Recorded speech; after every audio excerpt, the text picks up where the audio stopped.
This is what many Christians don't know, and this is why they struggle.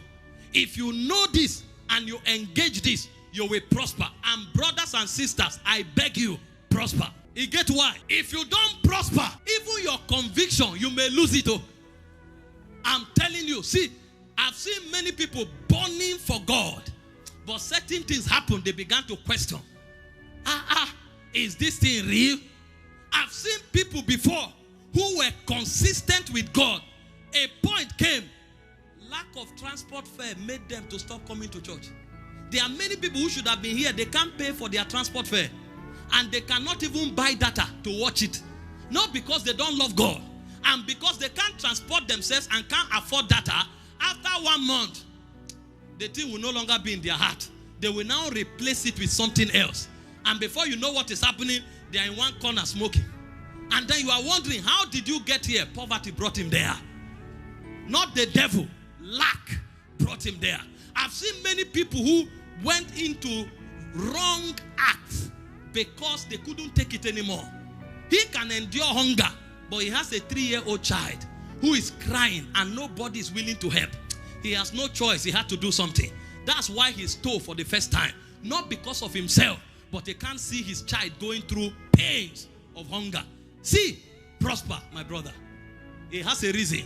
Without prosperity, you can't advance God's kingdom. Without prosperity, even your faith can be challenged. Without prosperity, you can't live a quality life. You cannot. And without prosperity, there are many things you can't do. See, there are many people burning with fire to win souls. They don't have the resources. They want to win more souls than we can ever imagine. But one crusade cost several millions. Several millions.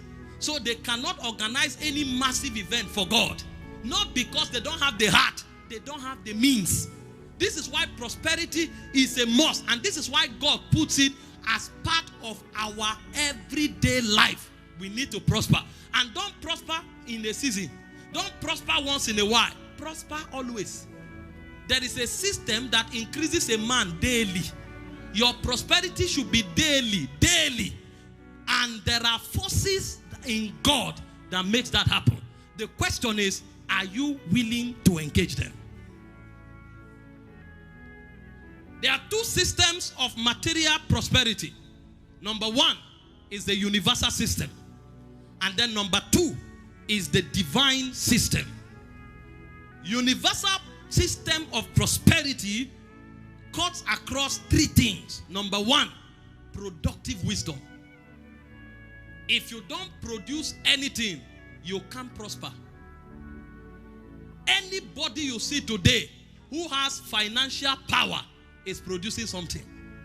So this one, you don't have to need God. Universal prosperity is indirect empowerment of God. And the problem with universal prosperity is that man takes the glory. So for example, some of the billionaires in the world don't know God. But somebody has set up Facebook. Somebody has set up Twitter.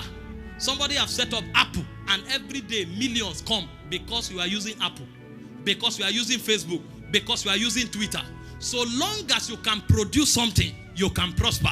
And every one of us breathing must engage universal prosperity. I've taught you before that we relate with men at the level of men. But when operating at the level of men fail, then we shift to the God zone.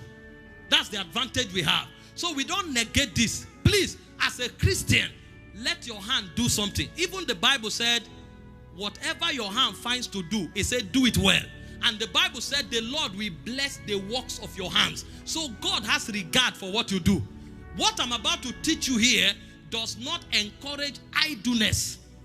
Anything your hand finds to do, that means your hand must find something. You must deploy yourself to producing something. Produce value. The information I'm giving you here is value. And there are things that come because of it. I've been in my room since 12 o'clock. I didn't go out of one room from 12 to 5. It took me 5 hours to cook what I'm giving you here. Somebody will hear this and say, wow, this is rich. And he will give me something because of it. It's called universal prosperity. Are you following? You must produce something. That's first law for universal prosperity. Number two is talents and gifts. Some people are struggling today because they are rusty. You have a voice. You think that voice is just to sing in your parlor. You are joking. God didn't give you your voice to sing in your parlor. You need wisdom to market your gift, because a lot will depend on it. It says a man's gift maketh room for him. So if you don't manifest your gift, you have no room. The degree of empowerment you enjoy is the degree to the manifestation of your gift. And this one is not about God. God gave it generously to the whole creation, because every flesh is an offspring of God. I was reading something yesterday, and they said a boxer fought for 20 minutes.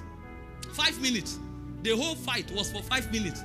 And he made $50 million.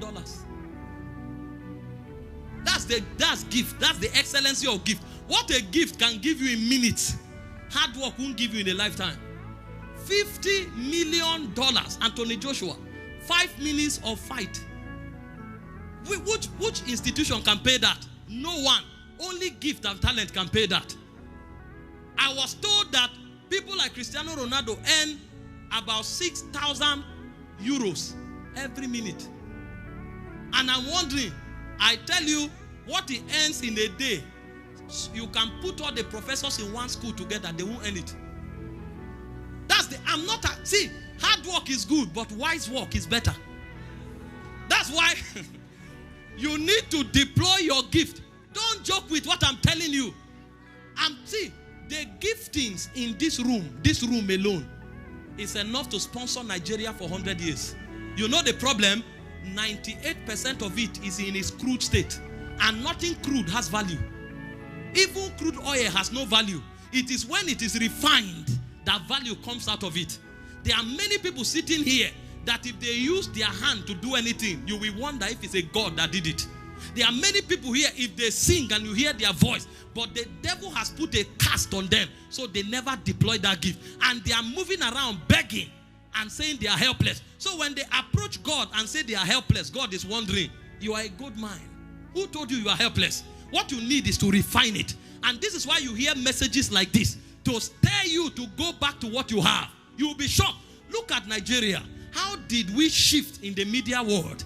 Suddenly some boys emanated from Warri and started making people laugh.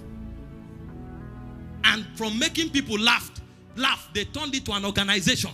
And today they are all millionaires. See, God is not taking the glory, but it's a universal prosperity. So that even the man who is godless can be blessed. That's the level of God's generosity. So he puts a gift in everybody. There is nobody seated here today who has no gift. And if that is the case, nobody here has an excuse to be poor. It doesn't matter the family you came from. You can be born poor. It's not your fault. But if you remain poor, you are the person to blame, not even the devil. Because every one of us here is multi-gifted. The problem is we are not paying the price to refine it. Every time refining is in view, there is a lot of suffering and pain. If crude oil is to be refined, different products come out at different temperature. Petrol does not come out at the same temperature as butane. Butane comes out as a different temperature, or the whole liquefied natural gas. They come out as at a different temperature. Petrol comes out at a different temperature. Diesel comes out at a different temperature. You know what that means? If you expose yourself to pressure, value will come out. But it's the degree to which you expose yourself that will determine what comes out. So somebody may have diesel, petrol, bitumen, and liquefied natural gas. He will produce only diesel. And his life will operate at the level of diesel. If you want more influence, if you want more glory, expose yourself to more pressure. It may take hours of reading. It may take years of mentoring. It may take years of study. It may take years of apprenticeship. But by all means, put yourself under that pressure. Every pressure refines you. And your gift becomes sharper. I've taught you before, Gentiles come to your light. But kings, they don't care about your light. It is the brightness of your rising. So your gift must make you stand out for you to command certain level of influence. And then number 3, under universal prosperity, is heritage. There are many people in the world who have no gift. They have no wisdom. They are producing nothing. But their father produced something. Oh, you see them driving a Ferrari. You say, what do? You say, it's my father's wealth. He will pay you, but there's nothing you can do. You are not a man's son. It's DNA that makes that one happen. It's my father's wealth. He wakes up, they say, they call those ones those born with silver spoon. So if you are not born with silver spoon, begin with what? Productive wisdom, and then go to what? Sharpening your giftings and talents. These things are very important. But they are called what? Universal system of prosperity. See, they are good, except that in the universal system of prosperity, God does not take the glory. Welcome to Anagkazwatch TV. Anagkazwatch TV be a great team and work on life-transforming messages that will bring you into realms of divine encounter with the word of truth. Please don't forget to subscribe, like, and share our videos. God bless you.